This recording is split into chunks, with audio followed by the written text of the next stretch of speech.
Morning India और मैं हूं आपके साथ आयुषी नेगी। नमस्कार, मैं हूं आपके साथ अदिति और इस वक्त की बड़ी खबर आपको देते हैं। अमेरिका में इस वक्त एक बड़ी खबर आ रही है। ट्रंप के एक करीबी को गोली मार दिया गया है, उसकी हत्या कर दी गई है। यूटा वैली विश्वविद्यालय में गोलीबारी की मामला सामने आया। चार्ली कर्क की गोली मारकर हत्या कर दी गई है। बताया जा रहा है कि ट्रंप के चार्ली करीबी थे जिनकी गोली मारकर हत्या हुई है। यूटा वैली विश्वविद्यालय में ये गोलीबारी हुई और चार्ली कर्क की गोली मारकर हत्या कर दी गई। विश्वविद्यालय के कार्यक्रम में चार्ली भाषण दे रहे थे जब उन्हें गोली लगी। जब उस वक्त वो स्टेज पर मौजूद थे। आपको बता दें कि इसके बाद चार्ली को तुरंत अस्पताल ले जाया गया, जहां इलाज के दौरान उनकी मौत हो गई है। और इस पर खुद अमेरिका के राष्ट्रपति डोनाल्ड ट्रंप ने भी ट्वीट करके इसकी जानकारी दी है। बताया जा रहा है कि यूनिवर्सिटी में डिबेट चल रही थी और इसी दौरान अचानक से फायरिंग हो गई। फायरिंग में चार्ली किर्क जो है उनकी हत्या हो गई है। डोनाल्ड ट्रंप के बेहद करीबी इन्हें माना जाता था और खुद ट्रंप ने सोशल मीडिया पर एक पोस्ट करके उनकी मौत की जानकारी दी है। आपको बता दें कि चार्ली कर्क के सम्मान में देश के सभी राष्ट्रीय ध्वजों को आधा झुकाने का आदेश भी डोनाल्ड ट्रंप की तरफ से दिया गया है। और ये वीडियो भी सामने आया है, इसमें आप देख सकते हैं चार्ली जब यूनिवर्सिटी के कार्यक्रम में भाषण दे रहे थे। डिबेट शो बताया जा रहा है जिसमें वो अपनी बात रख रहे थे और तभी अचानक से भीड़ में से ही किसी ने उन पर गोली चला दी, जिसके बाद आनन फानन में उन्हें अस्पताल ले जाया गया और यहाँ इलाज के दौरान उनकी मौत हो गई।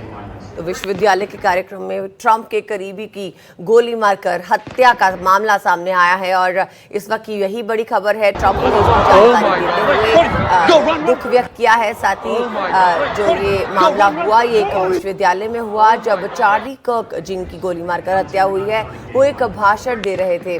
फिलहाल तो ये तस्वीरें भी सामने आई जब इनका भाषण चल रहा था और भाषण देते समय भीड़ में से ही किसी ने इन पर गोली चला दी। और अब ट्रंप ने इसकी जानकारी देते हुए अपना दुख व्यक्त करते हुए ये जानकारी दी कि चार्ली कर्क उनके करीबी थे और उनकी गोली मारकर हत्या हुई है। यूटा वैली विश्वविद्यालय में गोलीबारी की जो वारदात है सामने आई है और विश्वविद्यालय के कार्यक्रम में चार्ली उस वक्त भाषण दे रहे थे। किसी ने भीड़ में से ही उन पर गोली चलाई और उन्हें तुरंत अस्पताल ले जाया गया, जहां इलाज के दौरान चार्ली कर्क की मौत हो गई।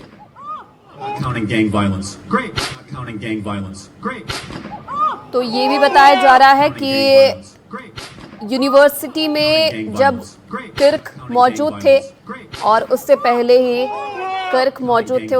ही उनका जो है विरोध चल रहा था, लेकिन फिर भी वो इस कार्यक्रम में पहुंचे और तभी अचानक से किसी ने भीड़ में से ही उन पर गोली चला दी। ये तस्वीरें भी हम आपको दिखा रहे हैं। आप देखिए चार्ली कर्क जब भाषण दे रहे थे उनका ये वीडियो भी अब सामने आया है और अपने भाषण के बीच में अचानक से उन पर किसी ने गोली चला दी है। डोनाल्ड ट्रंप ने इसकी जानकारी दी है। उन्होंने कहा कि चार्ली कर्क एक महान व्यक्ति थे और खुद उनकी मौत की जानकारी देते हुए उन्होंने कहा, ये देखिए डोनाल्ड ट्रंप का ये ट्वीट भी हम आपको दिखा रहे हैं जिसमें उन्होंने लिखा है कि ग्रेट और सही मायने में लेजेंडरी चार्ली किर्क अब इस दुनिया में नहीं रहे हैं। अमेरिका के युवाओं को उनसे बेहतर कोई नहीं समझ पाया और ना ही किसी के पास वैसा दिल था जैसे चार्ली के पास था। और चार्ली के पूरे परिवार के प्रति उन्होंने अपनी संवेदना व्यक्त की है। अमेरिका की यूटा वैली यूनिवर्सिटी में एक कार्यक्रम के दौरान कंजर्वेटिव युवा नेता और राष्ट्रपति डोनाल्ड ट्रंप के करीबी सहयोगी चार्ली कर्क की गोली मारकर हत्या हो गई है। FBI डायरेक्टर काश पटेल ने भी गोलीबारी के कुछ घंटों बाद सोशल मीडिया पे एक पोस्ट किया जिसमें उन्होंने लिखा कि एक संदिग्ध को हिरासत में लिया गया था लेकिन पूछताछ के बाद छोड़ दिया गया है। हमारी संवेदनाएं चार्ली, उनके प्रियजनों और प्रभावित सभी लोगों के साथ हैं। तो काश पटेल FBI डायरेक्टर की ये ट्वीट जिसमें उन्होंने दुख व्यक्त करते हुए सभी प्रभावित उनके प्रियजनों के साथ संवेदनाएं शेयर की और बताया कि किसी एक संदिग्ध को हिरासत में लिया गया था लेकिन पूछताछ के बाद उसे फिलहाल छोड़ दिया गया है। लेकिन एक बड़ी खबर, ट्रंप के करीबी चार्ली कर्क की गोली मारकर हत्या। Oh my God! Go, run! Oh my God!